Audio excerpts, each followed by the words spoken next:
Para pemirsa televisi Republik Indonesia dimanapun berada dan umat sedharma yang berbahagia, kembali lagi bersama kami dalam program Mimbar Agama Hindu.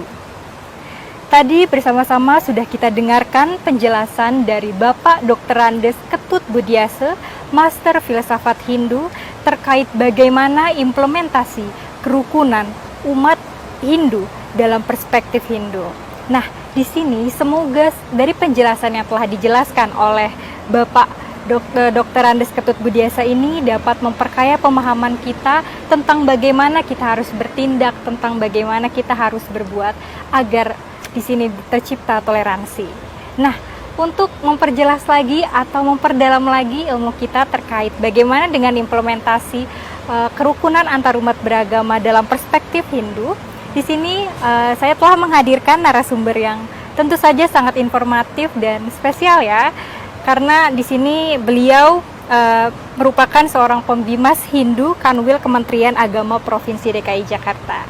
Nah, di sini ada Pak Putu Jaya Atnyana Widita, SPDH SSI MA. Om Swastiastu, Pak. Swastiastu, adikku iya. Terima kasih ya Pak karena telah bergabung bersama kami dalam program Mimbar Agama Hindu kali ini. Oke, tadi sudah kita dengarkan ya Pak ya terkait bagaimana implementasi kerukunan antar umat beragama ya kan dari perspektif Hindu. Nah, saya ingin tahu terkait dengan prinsip dasar ajaran agama Hindu. Ini hal-hal apa aja sih yang memang bisa mendukung kerukunan antar umat beragama? Baik adikku, terima kasih. Mengenai kerukunan, semua agama di Indonesia mengajarkan kita harus hidup harmonis, hidup rukun. Kerukunan sendiri, jika kita artikan, merupakan sebuah hubungan yang saling menghargai dan menghormati. Masing-masing masyarakat, setiap insan itu memiliki kebebasan. Tetapi kebebasan itu dibatasi oleh sikap yang harus saling menghargai dan saling menghormati. Sehingga terciptalah sebuah kerukunan kehidupan yang harmonis.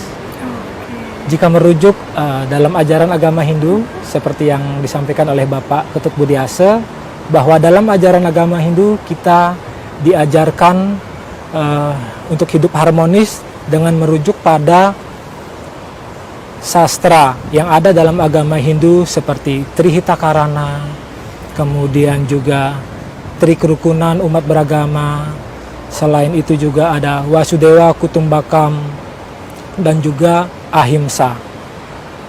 Dalam ajaran-ajaran tersebut, kita diajarkan untuk menghormati segala entitas yang ada di sekitar kita, yang ada di alam sekitar kita. Baik itu manusia, bahkan binatang, tumbuh-tumbuhan, dan juga segala zat yang di sekitar kita pun harus kita hormati. Karena kita yakin di sana ada entitas Tuhan. Oke, luar biasa sekali ya Pak ya. Wah, ternyata prinsip ajaran agama Hindu yang Bapak jelaskan ini begitu dalam juga, dan itu bisa menambah pemahaman buat saya juga untuk kedepannya. Gitu. Lalu tadi berkaitan dengan yang Bapak mention ya terkait dengan Tatua Masi, 3 kerukunan, bisa dijelaskan nggak konsep itu bagaimana, yang maksudnya konsep seperti apa yang akhirnya itu bisa membantu menciptakan entah pemahaman atau mungkin toleransi antar umat beragama? Terkait dengan implementasinya, jika kita misalnya merujuk pada Trihitakarana, bagaimana kita membangun hubungan yang harmonis dengan Tuhan, hubungan yang harmonis dengan sesama manusia, hubungan yang harmonis dengan alam sekitarnya. Hal ini juga analog, mirip dan serupa dengan ajaran di saudara kita di Muslim. Ada namanya Habu Minanas, Habu Minallah, dan Habu Minalam. Membangun hubungan yang harmonis dengan Tuhan, sesama manusia, dan juga dengan alam sekitar. Dan juga saudara kita di Kristen termasuk di Buddha juga diajarkan agar kita mampu membangun hubungan yang harmonis dengan Tuhan, sesama manusia, dan sekitarnya. Dan terkait dengan bagaimana kita membangun hubungan yang harmonis tersebut, anak-anak muda sekarang itu ingin hal-hal yang lebih praktis dan juga hal-hal yang lebih bersifat kritis.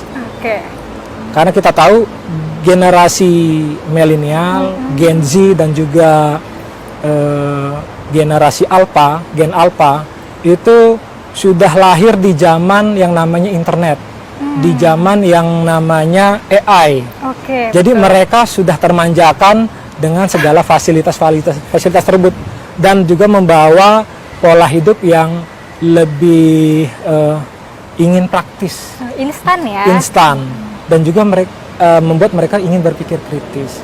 Dan jika kita telusuri dalam ajaran agama Hindu, itu misalnya dalam Galungan Kuningan kemarin bagaimana diawali dengan tumpak wariga. Kita membangun hubungan yang harmonis dengan tumbuh-tumbuhan. Ternyata itu ada dasar ilmiah, ada pernah penelitian yang dilakukan oleh Royal Horticultural Society, bagaimana pohon tomat yang diberikan treatment, pohon tomat yang satu hanya disiram, pohon tomat yang satu diajak berbicara, diberi kasih yang kita miliki. Jadi pohon tomat yang diajak bicara itu ternyata dapat menghasilkan buah yang lebih besar dan lebih manis, sehingga bisa dipersiapkan untuk pelaksanaan Hari Galungan. Begitu juga bagaimana kita membangun hubungan yang harmonis ketika menyucikan diri untuk diri kita dan juga untuk manusia dan juga untuk alam sekitar, yaitu kita biasa dengan menyucikan dengan menggunakan air tirta. Nah, air tirta itu adalah air yang didoakan.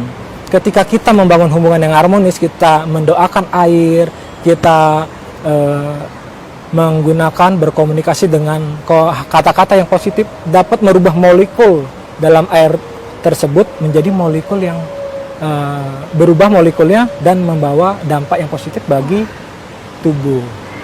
Jadi dengan membangun hubungan harmonis itu tidak hanya sesama manusia, semua agama mengajarkan kita wajib membangun hubungan harmonis dengan Tuhan, dengan sesama manusia, dan dengan alam sekitar. Sehingga tercipta sebuah keselarasan dalam hidup. Dan sungguh sangat baik anak-anak muda kita diajarkan agar bisa memahami ajaran agama itu dengan baik dan mampu membangun kerukunan dengan memahami ajaran agamanya. Baik, berdasarkan informasi yang Bapak berikan nih ya Pak ya, mungkin pemirsa di rumah juga baru tahu gitu ya, dengan berbagai contoh yang Bapak berikan, yang tumbuhan atau tanaman tomat ini gitu, itu kan begitu luar biasa ya Pak ya. Ternyata dengan kasih sayang itu tuh bisa menciptakan hal-hal baik gitu ya Pak ya. Gitu. Nah, berarti kalau seperti itu boleh dong Pak, saya minta kesimpulannya nih, atau mungkin kesan dan pesan nih untuk generasi muda supaya terus menjaga kerukunan antar umat beragama, terus menciptakan keharmonisan entah dengan sesama manusia, dengan alam ataupun dengan Tuhan. Baik, program yang dicanangkan pemerintah dalam membangun kerukunan yang sudah diperkuat oleh Perpres, yaitu moderasi beragama. Awalnya program ini diperkuat oleh Peraturan Menteri Agama dan selanjutnya oleh Peraturan Presiden. Jadi dalam moderasi beragama itu bagaimana kita dapat memoderasi cara beragama kita. Yang dimoderasi bukan agamanya, karena dengan moderasi beragama justru makin memperkuat kita untuk lebih yakin dengan agama yang kita anut. Jadi kita moderasi. Kenapa moderasi beragama itu penting? Karena sikap ekstrim itu akan lebih membawa kepada konflik, kepada sikap intoleran, dan juga bahkan peperangan. Karena kita lebih eksklusif. Tetapi dengan moderasi beragama, kita dapat bersikap lebih eksklusif sehingga dapat lebih membangun kerukunan. Oke, luar biasa sekali ya Bapak pemaparannya. Terima kasih. Ataupun pemirsa yang ada di rumah, semoga bisa bermanfaat juga, akhirnya bisa terciptalah keharmonisan gitu ya. Baik, sekian dari kami para pemirsa, demikianlah perjumpaan pada Mimbar Agama Hindu pada kali ini. Semoga nilai-nilai kerukunan yang telah kita bahas dapat menjadi pedoman untuk membangun kebersamaan dan keharmonisan di tengah masyarakat yang beragam. Saya, Kadekita Saraswati, mengucapkan terima kasih. Sampai jumpa di Mimbar Agama selanjutnya. Para Mesanti, Ngawit. Om Santi, Santi, Santi, Om.